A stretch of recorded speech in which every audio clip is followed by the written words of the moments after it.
व्यासपीठावरील सर्वच मान्यवरांनो, उपस्थित बंधू आणि भगिनींनो, मनीषा मालुसरे आणि उमेश चोरे हे आज आवर्जून उपस्थित राहिले. त्यांचा कौतुक करायची संधी मला पुन्हा एकदा मिळाली आणि ज्यांनी पुस्तकं लिहिली, ज्यांचा सगळ्यांचाच कौतुक सोहळा आज वर्षाची सुरुवातीलाच होतं, हे माझ्यासाठी एक अतिशय समाधानाची गोष्ट आहे.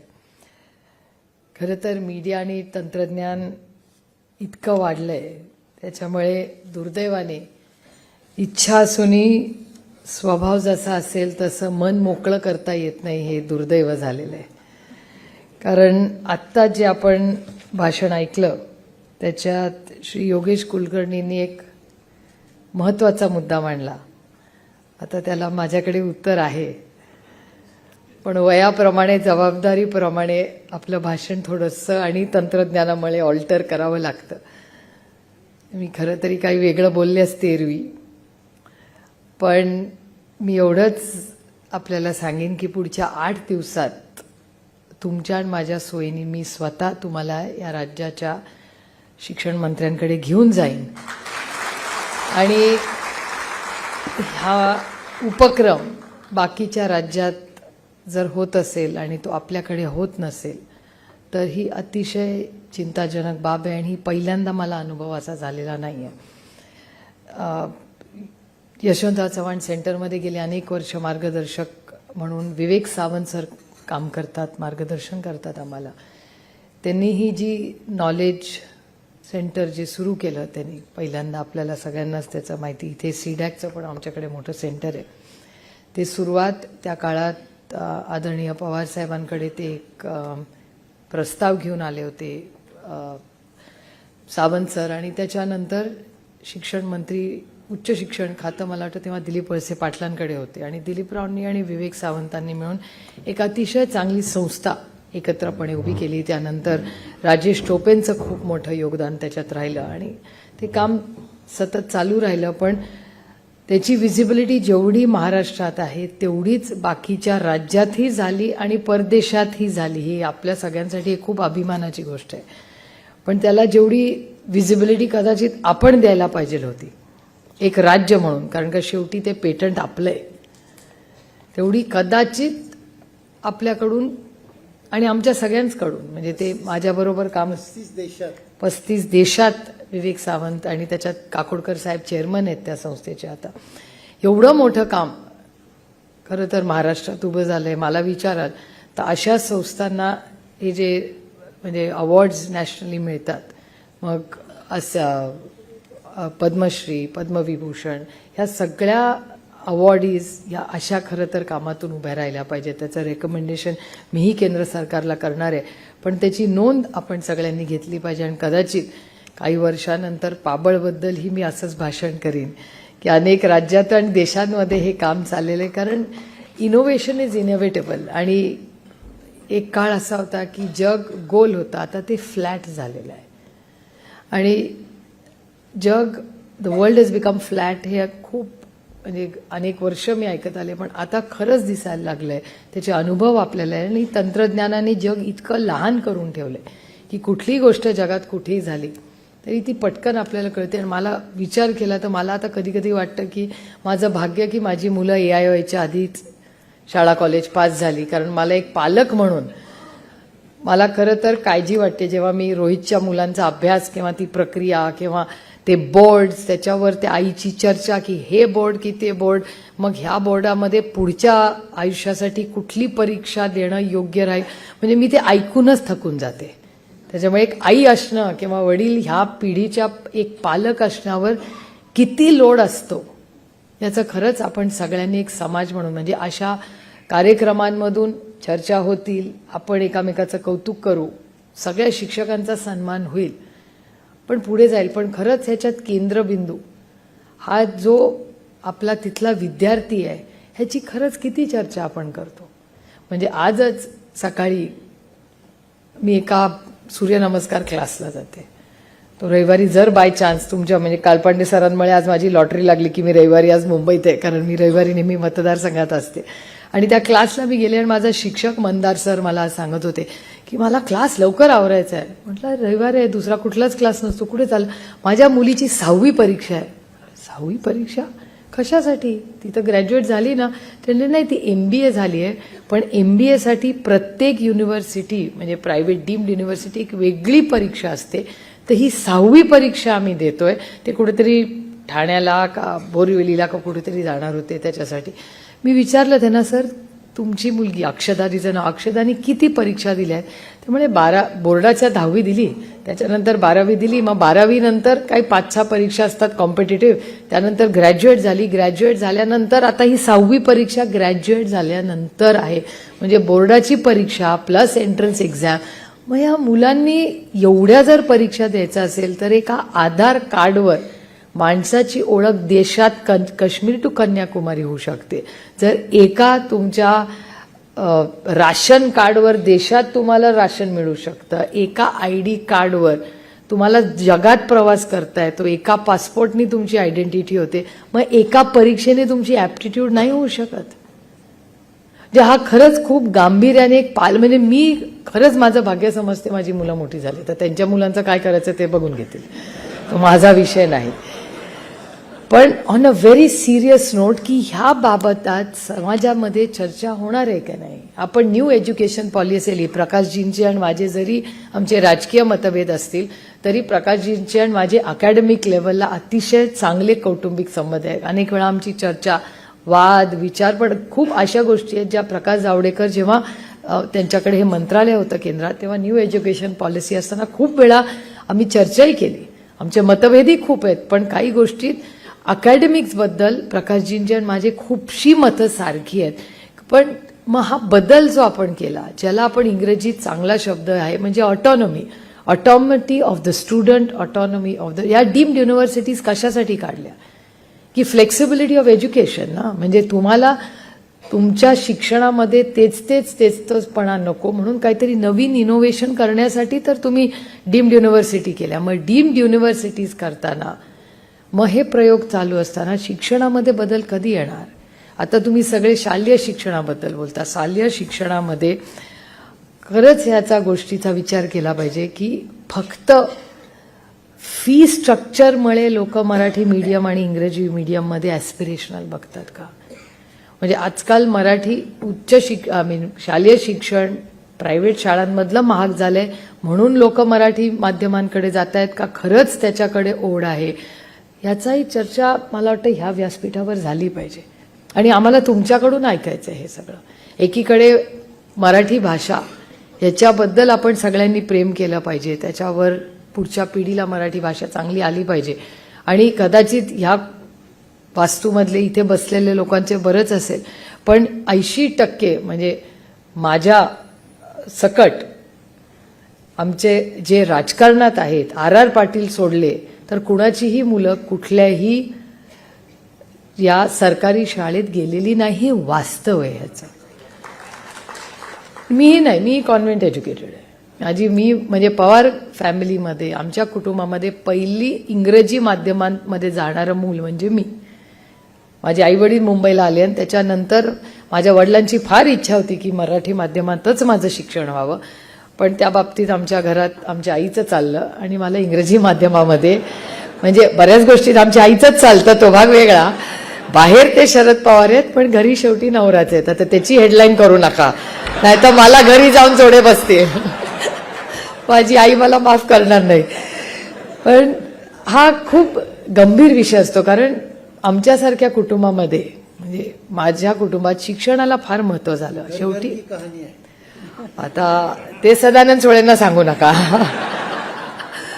पण शिक्षणाबाबतीत ही समता कशातून येते. आज समाज ज्या पद्धतीने बिखरला गेलाय, समता ही फक्त आणि फक्त शिक्षणातूनच येते. आणि माझं स्वतःचं मत आहे की, आणि ह्या बाबतीत मी थोडी ब्रँड कॉन्शियस आहे.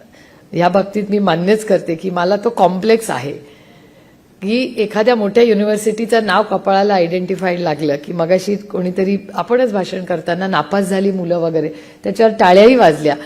मी जुन्या फॅशनची आहे त्याच्यामुळे मला त्या गोष्टींचं फारसं कौतुक वाटत नाही. मला असं वाटतं नाही आजकाल यशस्वी झाल्यावर ना ती नापास झालेल्या मुलांची कथा फार छान वाटते. पण अनेक अशी आहेत, मेजॉरिटी काढून बघा ना तुम्ही, की असे किती नापास झालेले जे यशस्वी झाले. ते एक इमोशनल कंटेंट म्हणून जे हाय IQ ची मुलं आहेत ना, ते जेव्हा नापास होतात त्याचं कौतुक होतं. पण ज्याला इन्क्लुसिव्ह शिक्षण मिळत नाही अशा मुलांनी काय करावं. त्यांना बुद्धिमत्ता आहे पण वेगळ्या पद्धतीची बुद्धिमत्ता. कुठलंही मूल ढ नसतं या मताची मी आहे. मी 2 मुलांना जन्माला दिलेलं आहे. माझी दोन्ही मुलं पूर्णपणे वेगळी आहेत, त्यांचे इंटरेस्ट वेगळे आहेत, IQs वेगळे आहेत. आणि मला शिक्षकांचं कौतुक वाटतं की एक आई म्हणून 2 मुलं वाढवताना मला एवढा त्रास होतो. 40 वेगळ्या IQची वेगळ्या बॅकग्राऊंडची मुलं एका वर्गात आणून त्यांना शिक्षण देणं हे किती अवघड असेल. आणि स्टॅग्नन्सी येतेच हो, कुठल्याही कामात प्रत्येकाला स्टॅग्नन्सी येते. तुम्हालाही येत असेल ना की तेच पहाडे. आता काही दिवसांनी पहाडे शिकवावेच लागणार नाही, कारण का AIच तुम्हाला सांगेल काय पहाडे आहेत. AIवर मी बोलणार आहे कारण का मला तुमची मतं ऐकायची आहेत AIवर.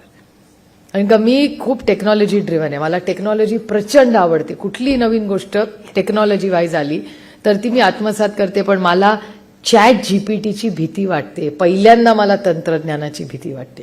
कारण का ChatGPT वाचून जर लोक माझ्याबद्दल मत ठरवणार असतील तर मला ते काळजी वाटते. कारण का ते ChatGPT आहे, ते माणूस नाही आहे. किंवा प्रत्येकाबद्दल जी माहिती ChatGPTमध्ये येते आणि सगळ्या भाषांमध्ये येते, ह्याच्यामुळे ते आणखीन सोपं झालंय. आणि ChatGPTच्या माध्यमातून जर मुलं उद्या होमवर्क करायला लागली, प्रेझेंटेशन्स करायला लागली, तर मग आपल्या मेंदूचं ॲप्लिकेशन, त्याचं अनालिसिस हे कसं करणार, बुद्धिमत्ता प्रोसेस कशी करणार तुम्ही तुमची. त्याच्यामुळे हा खूप गंभीर विषय आहे. मला खरंच शिक्षणाची काळजी एवढ्यासाठीच वाटते. मला काय फक्त शिक्षकांच्या नोकऱ्या जातील हा विषय नाही आहे, त्याच्या पुढचा विषय. कारण का शिक्षक ही नोकरी नाही आहे, ती सेवा आहे. तुम्ही आई वडील म्हणजे कुठल्याही शाळेत तुम्ही गेला तर पहिला मुद्दा कुणालाही विचारा की तुम्हाला आयुष्यात काय बनायचं आहे. 80% मुलं हात वरती करून म्हणतात मला शिक्षक व्हायचं आहे. It's an icon. आमच्याही शाळेत आजही शाळा सोडून किती वर्ष झाली मी सांगणार नाही, ChatGPT माझं वय सांगेल तुम्हाला. पण आज जेव्हा मी वळून पाहते की माझ्या आयुष्यात जे जे संस्कार झाले ते माझ्या आई वडिलांनंतर कोणी केले असेल तर सेंट कोलंबा शाळा गामदेवीनी केले आणि तिथल्या शिक्षकांनी केले, हे मी कधीच विसरू शकणार नाही. ती नाती, त्या नात्यातला ओलावा, त्या जबाबदाऱ्या त्या शाळेनी ज्या शिकवल्या त्या मला नाही वाटत कुठल्याही शाळेत आणि कुठलाही ChatGPT ते शिकवू शकत नाही. म्हणजे आमच्या काळात ते कम्प्लीट पॅकेज होतं. आता शाळेंचा माझा खूप संबंध कमी येतो आणि ते इतकं प्रेशर असतं परफॉर्मन्स की हे पण आलं पाहिजे आणि हे पण आलं. हा आग्रह कशासाठी की आपल्या मुलाला किंवा मुलीला सगळंच आलं पाहिजे, हा पालकांचा आग्रह कशासाठी असतो हे मला कळत नाही. शाळेच्या वेळी शाळा आणि त्याच्यानंतर तुमची काही क्रिएटिव्हिटी हाऊस असेल ती करा. पण मला AI न्यू एज्युकेशन पॉलिसी आणि आजच्या कॉन्फरन्स आणि तुमचा फीडबॅक, म्हणजे हे पुस्तक जे आम्ही काढतो ज्याची 4थी आवृत्ती आली, ही कशासाठी आली की कोणीतरी ज्यांना आवाज नाही त्यांना आवाज द्यायचं काम या पुस्तकाने केलेलं आहे. त्याच्यामुळे मी खरंच सतीशचे कौतुक करते की हा त्यांच्या सगळ्या संकल्पनेतून हे पुस्तक झालं. कारण का प्रत्येकाला काही प्लॅटफॉर्म मिळत नाही बोलायचा, पण कदाचित ती व्यक्ती त्या जागेवर एक अतिशय उत्तम काम करत असते. मगाशी कोणाच्या तरी भाषणात तो मुद्दा आला की आपण सगळे ना डॉक्युमेंटेशन आणि एम्पथी, वृषाली डॉक्टर आपण बोलला त्याच्याबद्दल. म्हणजे मला आश्चर्य वाटलं तुम्ही एम्पथी हा शब्द वापरला, कारण एम्पथी हा शब्द फार कमी वापरला जातो. तो नेतृत्वात असलाच पाहिजे. आणि नेतृत्व म्हणजे देशाचं नेतृत्व नाही, घरातलं पण नेतृत्व. म्हणजे तो आईपणा जो असतो तो एम्पथीतूनच असतं ना. आजीचं जे नातं असतं ते एम्पथीचंच असतं. कुठलाही मोठा नेता, मग तो शिक्षक असेल, तुम्ही सगळे लीडर्स आहात आपापल्या जागेवर. त्याला तो चांगला शिक्षक कधी असतो का तेव्हा तो एम्पथी दाखवतो. चांगले मार्क पडले तरी नापास झाले तरी एम्पथी दाखवून पुढे जाणं. आणि डॉक्युमेंटेशनमध्ये आपल्याला आपल्या राज्यातच देशातच प्रॉब्लेम आहे. आपण कधीच डॉक्युमेंटेशनला इतकं महत्त्व कधी दिलं नाही जेवढं परदेशांनी किंवा वेस्टर्न वर्ल्डने दिलेलं. त्या देशांमध्ये डॉक्युमेंटेशनला खूप महत्त्व असतं. छोटीशी गोष्ट असते पण इतकं डॉक्युमेंटेशन करतात ना की असं आपल्याला तिथे गेल्यावर वाटतं अरे बापरे यांच्याकडे किती गोष्टी आहेत. साधं म्हणजे संविधान, लांब कशाला जा. तुम्ही अमेरिकेला गेला तर प्रत्येकाला त्या संविधानाचा सार्थ अभिमान आहे. भारतात आपल्याला सगळ्यांना सार्थ अभिमान आहे, आपल्या पिढीला पण आपल्या नंतरच्या पिढीला संविधानाने त्यांना नक्की किती अधिकार दिले आहेत किंवा संविधानाची ओळख ही आपण किती लोकांना करून दिली आहे. आणि म्हणजे ज्या वास्तूमध्ये आपण बसलोय आपली ही पिढी शेवटची असेल ज्यांनी कव्हर टू कव्हर यशवंतराव चव्हाणांना वाचलंय. पुढच्या पिढी ChatGPT. हा खूप गंभीर विषय. आणि वाचन, मराठी वाचन, म्हणजे कधी कधी मला वाटतं अरे पुस्तकं लोक वाचत नाहीत, पण लोक पुस्तकं वाचतायत, त्याचं एक वेगळं मार्केट आहे. आणि त्याच्यामुळे ज्या पुस्तकांचा तुम्ही फार कौतुक केलं की संस्था पुस्तकांचं कौतुक करते. मगाशी सर कुठे गेले?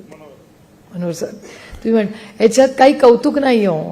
ह्या गोष्टी झाल्याच पाहिजे. त्या आधी होत होत्या, मधल्या काळात राहून गेल्या. आम्ही काही नवीन करत नाहीये. त्यामुळे ह्या गोष्टी झाल्याच पाहिजेत. शिक्षक आणि विद्यार्थी कुठल्याही विकसित देशाचा केंद्रबिंदू तेच असले पाहिजेत. ब्रिज करून प्रश्न सुटत नाहीत. माझं सरकारशी अनेक वेळा भांडण ह्याच्यावरनच होतं.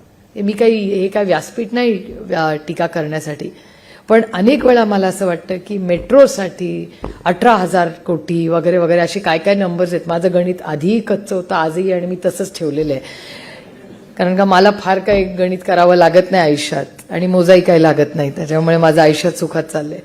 पण 18,000 कोटी, 20,000 कोटी असे जे नंबर्स येतात त्याच्यात किती शून्य हेही माहिती नसतं. पण एका बजेटमध्ये 6% आपले निधी हा शिक्षकांना शिक्षणासाठी दिला पाहिजे. हा देण्यात काय अडचण आहे? ते जर infrastructure is the growth engine of every economy, so is education if you ask me. म्हणजे मला असं वाटतं जर एवढे ब्रिजेस करून, एवढं सगळं करून जर शिक्षण जर आपल्या मुलांना आपण देऊ शकत नसलो तर काय करणार आहे त्या ब्रिजचं? तू ब्रिज पण झालाच पाहिजे. मी इन्फ्रास्ट्रक्चरच्या बाजूनीच आहे, इन्फ्रास्ट्रक्चरच्या विरोधात मी नाही. पण आपल्यासारख्या देशामध्ये लोकसंख्या, गरिबी, स्किलिंग याला जिथे महत्व आहे, तर माझं म्हणणं आहे की आधी तुम्ही शिक्षणातून ही पिढी तयार करा. आणि एखादा ब्रिज 6 महिन्यांनी झाला, वर्षांनी झाला तर काही फरक पडत नाही. पण एखाद्या शिक्षण प्रक्रियेला निधी नाही पडला तर ती पिढी वाया जाऊ शकते. हे दुर्दैव आहे. त्याच्यामुळे कुठलंही सरकार असलं तरी शिक्षणाला प्राधान्य. आणि शिक्षकांचे प्रश्न, म्हणजे मी तुम्हाला सांगू, मी परवाच अनेक वेळा माझ्या मुलांबरोबर ना मी अनेक सिनेमा परत बघते किंवा एखादी गोष्ट. आता परवा श्यामजींचं निधन झालं तर डिस्कव्हरी ऑफ इंडियाची जी फिल्म श्यामजींनी बघितली, ती एक श्यामजी गेल्यानंतर माझ्या मुलांना मी एकदा पाहिली आहे. माझ्या मुलांबरोबर, दोन्ही मुलांबरोबर एकदा पाहिली आहे. पण आता माझी मुलं मोठी झाली त्यामुळे एक 18-20 वर्षांनी माझी वेळ आली माझ्या आयुष्यात डिस्कव्हरी ऑफ इंडिया परत बघायची. आणि तेव्हा माझ्या लक्षात आलं की अरे बापरे, हे आपण कसे गॅप होऊन जाते आपल्या आयुष्यात. त्यामुळे परत त्या पुस्तकांचं वाचन. आणि ह्याच्यात मी तेंडुलकरांचा, जब्बार पटेलांचा सिनेमा सिंहासन परवा गंमत म्हणून पुन्हा एकदा पाहिला आणि माझ्या लक्षात आलं की अरे प्रश्न तेच आहेत, फक्त लोक बदललेत त्यातले. आणि अस्वस्थ करणारी प्रश्न. आणि त्याच्यामुळे शिक्षकांकडून माझ्या खूप अपेक्षा आहेत. आपल्या बाकीच्या सुट्ट्या, कामं ह्याच्यावर चर्चा होतच राहील, त्याच्यावर खूप व्यासपीठ आहेत तुम्हाला मांडायला. पण चव्हाण सेंटरचे हे व्यासपीठ तुमच्या हक्काचं व्यासपीठ, जिथे शिक्षण प्रक्रियेमध्ये काहीतरी बदल आपल्याकडून संध्याकाळी तुम्ही जाल तेव्हा तुम्ही सूचना करून आम्हाला द्या. किंवा पाबळची जर यशस्वी यशोगाथा असेल तर ती पुढच्या वर्षभरात आपण त्याचा फॉलोअप करून काहीतरी बदल घडवून आणण्यासाठी ही कॉन्फरन्स झाली पाहिजे. आणि पुढच्या वर्षी जेव्हा आपण 5 जानेवारीला भेटू तेव्हा ह्याचा आढावा घेतला पाहिजे की ही कॉन्फरन्सनी 2025 मध्ये क्या पाया. नाही तर खूप छान होईल, आपण येऊ, आपण चांगली भाषणं करू, नवीन काहीतरी आत्तापुरतं शिकून जाऊ. पण low hanging fruits, middle and high hanging fruits याच्यात काहीतरी 5-10 वर्षांनी वळून पाहिल्यावर आपण सगळे जे इथे आपला एवढं, कारण का प्रत्येकाचा वेळ महत्त्वाचा आहे. काय फक्त माझा वेळ महत्त्वाचा नाही आहे, प्रत्येक व्यक्ती जी इथे आली आहे त्या प्रत्येकाचा वेळ महत्त्वाचा आहे या मताची मी आहे. तुम्ही सगळं काम सोडून इथे तुमचा रविवार इथे देताय तर घरी जाताना काहीतरी घेऊन गेलं पाहिजे. आणि पुढच्या वर्षी जेव्हा याल तेव्हा पहिला कार्यक्रम हा असेल स्वागताच्या आधी की ॲक्शन टेकन रिपोर्ट, की 1 वर्षात ह्या आपण सगळ्यांनी काय केलं. आणि हा पाबळचा रिपोर्ट मला पुढच्या भाषणात द्यावा लागेल तुम्हाला, ती माझी अकाउंटेबिलिटी राहील. त्यामुळे ह्या सगळ्या गोष्टीचा एम्पथी, डॉक्युमेंटेशन आणि पुस्तकांबद्दल तुम्ही जे बोलला की पुस्तकं आता ह्याला आम्ही आणखीन कसं सपोर्ट करू शकतो, म्हणजे ह्याची सूचना द्यावी. म्हणजे जर आम्ही तुमची पुस्तकं समजा 100-200 विकत घेतली आणि ती शाळांमध्ये वाटली, त्याच्यातून मदत होईल का? तुम्ही केलेली ही पुस्तकं आपण ऑनलाईन टाकावी, मग ती हिअरिंग बुक्स करावी का फुकट सगळ्यांना अवेलेबल करून त्याचा काही गॅप असेल त्याच्यात आम्ही काही मदत करू शकतो का? कारण का आउटरीच प्रोग्राम झाला पाहिजे. म्हणजे हे जर पुस्तक अप्रतिम झालेलं आहे तर त्या सगळ्या शिक्षकांपर्यंत कसं पोहोचता येईल, हा काही उपक्रम आपल्याला करता येईल का, ह्याचा विचार ह्या व्यासपीठावर व्हावा. आणि दुपारच्या म्हणजे तुमच्या सेशनमध्ये जर तुम्ही काही सूचना आम्हाला करू शकला, कारण पुस्तक झालं, डॉक्युमेंट झालं तर वाचणार कोण आणि तो पोचवायचं कसं प्रत्येकापर्यंत. आता हे बेस्ट सेलर झालं आणि लोकांना उत्सुकता असते, पण पोचवायची ही जबाबदारी आपल्यापर्यंत आहे असं मला वाटतं. त्याच्यामुळे ह्या पुस्तकांबद्दल आणखीन काही काम करता येईल का, ह्या काही सूचना आपण सगळ्यांना आम्हाला द्यावा. आणि एक शेवटचा मुद्दा सांगून मी माझं भाषण संपवणार आहे की आदरणीय पवार साहेबांना सगळ्यांच्याच आशीर्वादानं मिळेल. ते 80 वर्ष जेव्हा पूर्ण झाले तेव्हा मला आमचे सहकारी आहेत सोलापूरचे, ते म्हणले त्यांचं सहस्त्रचंद्र दर्शन करा. मला सहस्त्रचंद्र दर्शन काय आहे माहितीच नव्हतं. तेव्हा त्यांना मी विचारलं काय असतं, मग त्यांनी सांगितलं असं असं करायचं असतं. म्हटलं तुमचे हे प्रेम आहे, तुम्ही सुचवलंय, पण माझी या सगळ्या गोष्टींवर श्रद्धा आहे, पण मला असं वाटतं त्याच्या पुढे जाऊन आपल्याला काही करता येईल का. तर आदरणीय पवार साहेबांच्या नावाने आम्ही शरद पवार इन्स्पायर फेलोशिप सुरू केली आहे, जी फक्त शिक्षकांसाठी आहे. त्याच्यात आपल्याला कुणाला काही सहभागी व्हायचं असेल किंवा त्याची काही माहिती असेल तर मी संयोजकांना विनंती करीन की ते त्याच्यावर दाखवा की ॲप्लिकेशन्स कसे करायचे असतात, तो सगळा प्रोसेस तुम्ही समजून सांगा. आणि प्लस त्याच्यात कुणाला काम करायचीही इच्छा असेल, कारण का अशी फेलोशिप कुठेही महाराष्ट्रात नाही, त्याच्यात इनोव्हेशन म्हणून ॲडवायझर म्हणून कुणाला काम करायची इच्छा असेल तर जरूर आपण मार्गदर्शन करायचं. वी आर म्हणजे आम्हाला बदल आत्मसात करण्यात आनंद वाटतो. याचं कारण असं की मी तर नेहमी माझ्यावर जे टीका करतात ना, मला फार आनंद होतो, कारण का टीका केली याच्यात तर आपल्याला सुधारणा करण्याची एक मोठी संधी असते. त्यामुळे स्पिफबद्दल म्हणजे शरद पवार इन्स्पायर फेलोशिपमध्ये शिक्षकांना कुणालाही काही सूचना करायची असतील, ॲप्लिकेशन्स करायचे असतील, एक खूप मोठा ब्रॉड प्लॅटफॉर्म आम्ही तो केला आहे. त्याच्यात पुस्तकांबद्दलही आता तुमचा फीडबॅक आल्यावर ह्यावर्षी आम्ही जेव्हा डिसेंबरमध्ये ते अनाऊन्स करू, कारण का ह्या वर्षी 25चं ऑलरेडी ठरलेलं आहे, पण 26ची जी ग्रुप असेल त्याच्यात अजून शिक्षकांसाठी आम्हाला काय करता येईल का, याच्यासाठी आपण जर थोडासा वेळ किंवा मार्गदर्शन केलं तर आम्ही नक्कीच त्याच्यात लक्ष घालू.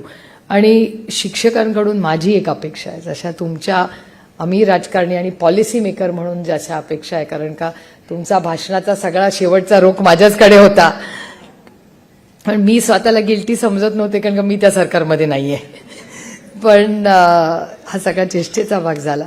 पण खूप शिक्षणात आम्ही सगळेच अनेक वर्षे एकत्र काम करतो, त्याच्यामुळे तुमच्या ज्या काही सूचना महाराष्ट्र किंवा केंद्र सरकारकडे पॉलिसी लेवलला म्हणून असतील तर जरूर सांगा. बगरे सर जे आता नाशिक दिंडोरीमधून निवडून आलेले आहेत, ते त्या केंद्र सरकारच्या कमिटीवरही आहेत शिक्षणाच्या, त्यामुळे कुठल्याही शिक्षकाला महाराष्ट्र किंवा देशामध्ये प्युअर पॉलिसी, ह्याच्यात काही पक्ष नाही वगैरे, हा काही कुठला राजकीय विषय नाही, आणि शिक्षणात राजकारण येऊ नये या मताची मी आहे. त्याच्यामुळे तुम्हाला कधीही काही सूचना अशा बाबतीत पॉलिसी लेवलला करायच्या असतील तर हा तुमचा हक्काचा प्लॅटफॉर्म आहे, त्याच्यात जरूर आपण फीडबॅक द्यावा.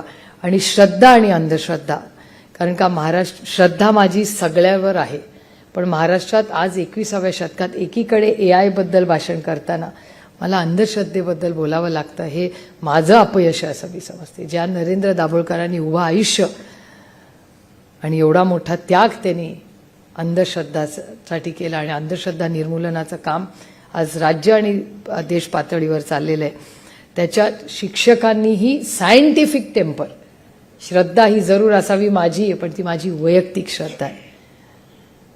तर ह्या विषयावरही शिक्षकांनी अंधश्रद्धा आणि सायंटिफिक टेम्पर ह्याच्याबरोबर जेव्हा AI मध्ये तुम्ही काम करता, जेव्हा तुम्ही सायंटिफिक टेम्पर म्हणता आणि मग अंधश्रद्धा जर ह्या राज्यात आणि देशात वाढत असेल तर तोही एक सामाजिक विषय मिळून, कारण का शिक्षकांचा खूप मोठा इम्पॅक्ट असतो, तुम्ही खूप इम्पॅक्ट करू शकता. त्याच्यामुळे ह्याही गोष्टीचा गांभीर्याने विचार शिक्षकांनी करावा, कारण का अंधश्रद्धा निर्मूलनाची संस्था आणि मी अनेक वर्ष ND पाटीलही त्याच्यात खूप ॲक्टिव्ह होते. आज सरोज पाटील ते काम करतात.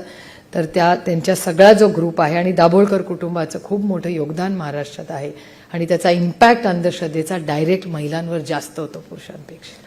त्यामुळे ह्याही गोष्टीचा एक शिक्षक म्हणून आपण सगळ्यांनी विचार करावा. आज आपण वेळात वेळ काढून आज इथे आलात. अनेक वेगळे प्रश्न, काही सूचनाही माझ्याकडे आल्या आहेत, पण तुमच्या दुपारच्या सत्रात जर काही वेगळ्या सूचना आणि जर आज आपल्याला सूचना देता आल्या नाही तर आपण जर सगळ्या सोशल मीडिया प्लॅटफॉर्म्सवर मी अवेलेबल आहे. माझा 24/7 अवेलेबल असते मी.